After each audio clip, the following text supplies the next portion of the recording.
Hello guys, welcome to my YouTube channel.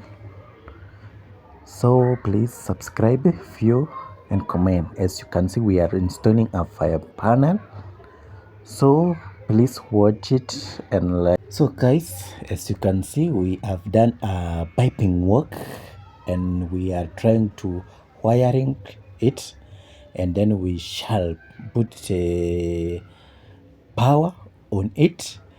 As you can see, we are still going. Guys, as you can see, we already put the power and we have already installed the sounder, as you can see.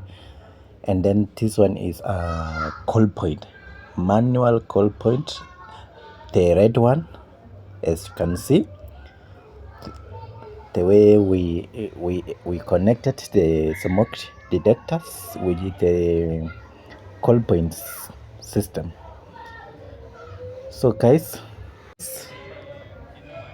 inside the panel there is a backup battery, as you can see. So look at the inside the panel. There is a bus switch, as you can see at the top of it. So guys, please subscribe it and watch it. That one is a call point, as you can see. So guys, bye.